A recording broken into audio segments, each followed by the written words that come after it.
கிறிஸ்துவுக்குள் அன்பார்ந்த தென்னிந்திய திருச்சபை பிள்ளைகள், விசேஷமாக திருநெல்வேலி திருமண்ட பிள்ளைகளுக்கு என் அன்பின் வாழ்த்துக்கள். திருநெல்வேலியில் ஒரு சிறந்த இடம் நல்லூர்.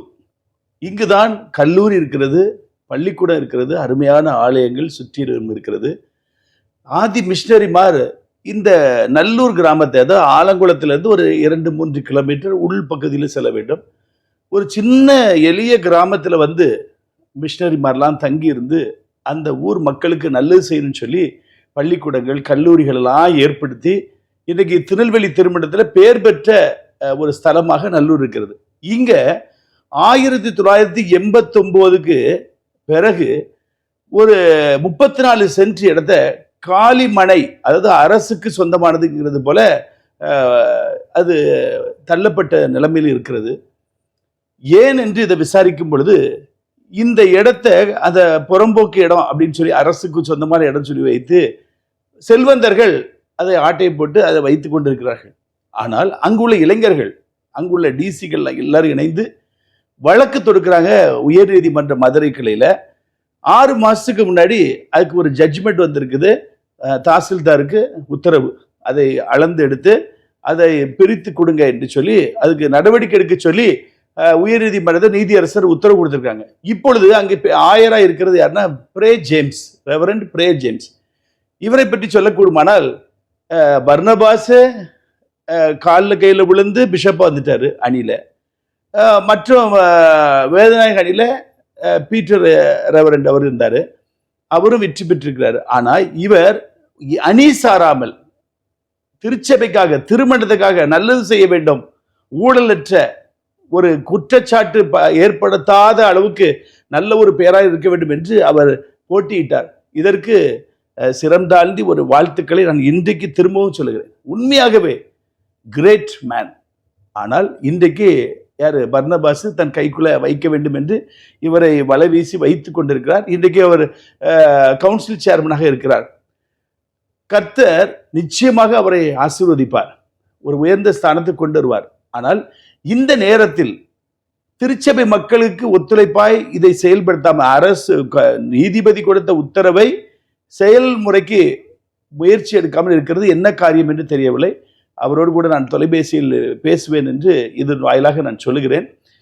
தாசில்தாரையோ ஆர்டிஓவோ பார்த்து அந்த இடத்தை நம்ம டயசிஸ்க்கு பழையபடி கொண்டு வர வேண்டும்.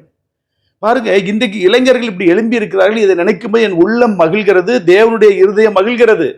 இப்படி ஒவ்வொரு பாஸ்டேட் உள்ள இளைஞர்களும் இங்க எழும்புங்க. வயதானவங்களாம் ஓரம் கட்டுங்க. ஏற்கனவே தொட்டு டிசி இருப்பாங்க, எக்ஸிக்யூட்டிவ் மெம்பர் இருப்பாங்க, அவங்க எல்லாம் ஓரம் கட்டுங்க. நீங்க எல்லாம் உள்ள இறங்குங்க. இந்த ஆலங்குளம் பக்கத்தில் உள்ள நல்லூர் திருச்சபைக்கு மாத்திரம் சொல்லவில்லை, பாஸ்டேட்டுக்கு எல்லா பாஸ்டேட் பிள்ளைகளும் தைரியமா இறங்குங்க. இதே போல நீங்க செயல்பட வேண்டும், ஒன்று சேர வேண்டும். இப்ப பாருங்க, அன்றைக்கு பேராயர் வீட்டை ஒரு சின்ன பாஸ்டேட்ல இருந்து வந்து இவ்வளவு ஒரு 80 பேர்கிட்ட வந்து முற்றுகை போராட்டம் பண்ணாங்க. அதே போல உங்களுக்கு இந்த காரியங்கள் கைகூடி வர வேண்டும் என்றால் நீங்கள் திருச்சபை பிள்ளைகள் எல்லாரும் ஒன்று சேர்ந்து முற்றுகை போராட்டம் பண்ணுங்க. நான் உங்களுக்கு லீகலா என்ன செய்யணுமோ இதெல்லாம் செய்து, உங்களுக்கு இல்லை, நம்ம திருச்சபைக்கு அந்த சொத்தை மீட்டு கொடுக்குறது என்னுடைய கிருபை, என்னுடைய முழு நேர வேலை. அது ஆல்வின் ஸ்போர்ட்ஸ் உடைய ரிலேஷன் வந்து ரிட்டையர்டு கலெக்டரா இருக்கிறாருன்னு என் காதுக்கு வருகிறது. அவருடைய உறவினர் அந்த இடத்தை சுற்றிலும் ஆக்கிரமித்து இருக்கிறாங்க என்று சொல்லப்படுகிறது. அது எந்த வகையில் உண்மை என்பதை நான் நேரில் போய் பார்த்த தான் தெரியும். ஆனால் அங்கு வரக்கூடிய செய்தி இவ்வாறு இருக்கிறது. ஆகவே இந்த பண முதலைகள் பெரியவர்கள் என்ன செய்வாங்க, பர்னபாஸை போய் நெருக்கி தனக்கு சாதகமாக்கி, பிரே ஜேம்ஸ் ஒரு நல்ல ஒரு ஆயர், அவரை செயல்பட விடாம, அவருடைய நியாய தர்மத்தை கரெக்டா செய்ய விடாம தடுக்கிற சக்திகள். நான் பிரே ஜேம்ஸ் ஐயரை நான் குறையா சொல்லவில்லை, அவர் உண்மையாகவே நல்லவர், நல்ல ஜெபிக்கிறவர். பெயரை பார்த்தாலே பிரே ஜேம்ஸ் என்று இருக்கிறது. ஜெபிக்கிறவர், வேதத்தை வாசிக்கிறவர், நல்ல ஒரு மனிதர். கர்த்தர் சித்தமானால் பர்னபாஸ் இறங்கின பிறகு அவர் பேராயரை கொண்டு வர முடியும். ஆகவே இப்படிப்பட்ட நல்லவர்களையும் வாயை கட்டி கையை கட்டி வைத்திருக்கிறார்கள். இந்த எத்தனை சென்ட், 34 சென்ட் இடத்தை நிச்சயமாக திருமண்டல சொத்தாக மறுபடியும் கொண்டு வந்து சேர்ப்பது காட்ஃப்ரே நோபலுடைய கடமை. அதை செய்து தீர்வேன். அதற்கு ஒத்தாசை இருக்கக்கூடிய திருச்சபை பிள்ளைகள், இளைஞர்கள் எல்லாரையும் நான் அன்போடு வாழ்த்துக்கிறேன். நீங்கள் எல்லாரும் இன்னும் ஒற்றுமையோடு செயல்படுங்க. இதை விடக்கூடாது. இதே போல வேற எந்தெந்த பாஸ்டேட்ல சொத்துக்களை இப்படிலாம் ப்ராப்ளம் இருக்கிறதோ, யாராவது ஆக்கிரமிச்சிருந்தா நீங்க சொல்லுங்க, அதை தட்டி இழுத்து தூசி தட்டி அதை திரும்பவும் நம்முடைய திருச்சபை சொத்தாக கொண்டு வருவோம். இந்த 34 சென்ட் 89க்கு பிறகு இது அரசு காலி இடம், அரசுக்கு சொந்தங்கிறது போல ஒரு சிச்சுவேஷன் இருக்குது. ஆனால் 6 மாசத்துக்கு முன்னாடி ஹைகோர்ட் ஜட்ஜி இதுக்கு உத்தரவு கொடுத்திருக்கிறாரு. இதுக்கு மேல நடவடிக்கை எடுத்து அந்த சொத்தை பிரிச்சு திரும்ப டயசிஸ் கொடுக்க என்று சொல்லிக்கிறார். ஆனால் டயசிஸ் சார்ந்த ஆயர்களோ மற்ற தலைவர்களோ இல்ல ப்ராப்பர்ட்டி ஆபீசரோ இதுக்கு முயற்சி எடுக்கவில்லை. காரணம், செல்வந்தர்கள் அந்த காலி இடத்தை ஆக்கிரமித்து வைத்திருக்கிறார்கள்.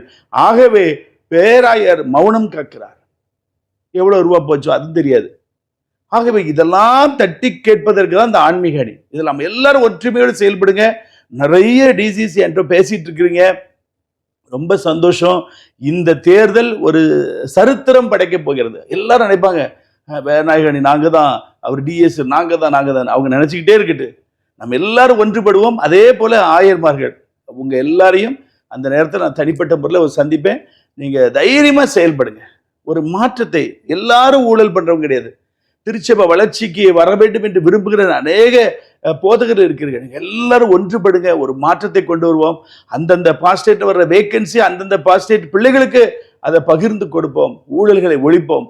ஒருத்தரே கரஸ்பாண்டா, பழைய ஆளுக்களே கரஸ்பாண்டா இருந்து அதில் ஆட்டையை போடலாம் நகிட்டிட்டு புது புது இளைஞர்களை நம்ம அதில் பொறுப்பில் கொடுப்போம். நன்றாக நீங்கள் செயல்படுங்க. ஒரு அருமையான ஒரு திருமண்டலத்தை கொண்டு வந்து சேர்ப்போம்.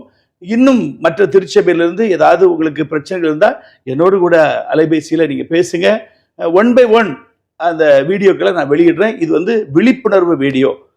யாரையும் ஒரு தனிப்பட்ட முறையில் குற்றப்படுத்துவதற்கோ மிகைப்படுத்துவதற்கோ அல்ல. இது விழிப்புணர்வு வீடியோ. திருமண்டலம் வளர்ந்து பெருக வேண்டும். இன்னும் அநேக புகார்கள் நெல்லை பேராயரை குறித்து வந்து கொண்டிருக்கிறது. இன்னும் 2 நாள் ஒரு நாளில் அந்த வீடியோவும் வெளியே வரும். ஆகவே ஒவ்வொரு திருச்சியிலிருந்து பேசுகிறார்கள். திருச்சியிலிருந்து நேற்று ஒரு ரிட்டையர்டு ரெவரண்ட் பேசினார். இப்படி ஒவ்வொருத்தராக என்னோடு கூட தொடர்பு கொண்டிருக்காங்க. ஆந்திர பிரதேசிலேருந்து ஒருத்தங்க என்கிட்ட பேசுகிறாங்க. கேரளா, சவுத் கேரளா டயசிஸ்லேருந்து என்னோடு கூட பேசி என்ன உதவினா நாங்கள் செய்கிறோம், நீங்கள் தொடர்ந்து இந்த போராட்டத்தில் பங்கு திறமையாக செய்யுங்க என்று என்னை என்கரேஜ் பண்ணிக்கொண்டே இருக்கிறார்கள். ஆகவே 24 திருமண்டலமும் நம்முடைய திருமண்டலம். விசேஷமாக 2 கண்கள் போல இருக்கிறது. தூத்துக்குடி திருமண்டலம், திருநெல்வேலி திருமண்டலம். 2ம் TDTA, நம்ம சொந்த சொத்து. திருநெல்வேலி டைரக்ஷன் ட்ரஸ்ட் அசோசியேஷன், இது நம்ம சொந்த கம்பெனி. ஆகவே இதையும் நாம் அதிக கவனம் எடுத்து ஒரு முன்னேற்ற பாதை கொண்டு வருவோம். என்னோடு கூட தொடர்பு கொண்ட அன்பு இளைஞர்கள் ஒவ்வொருவரையும் நான் மறுபடியும் வாழ்த்துகிறேன். உங்கள் பணி சிறக்கட்டும். உங்களோடு கூட இருந்து நான் இந்த காரியத்தில் தலையிட்டு மீட்டு தருவேன் என்று உறுதியாக இந்த வீடியோ மூலம் நான் தெரியப்படுத்துகிறேன். நல்லூரில் உள்ள, ஆலங்குளத்தில் உள்ள இளைஞர்கள், பெண்கள், சகோதரிகள் எல்லாரும் ஒன்று சேருங்க. இது ஒரு முற்றுப்புள்ளியை வைப்பதற்கு நம்ம எல்லாரும் ஒன்று கூடுவோம். God bless you.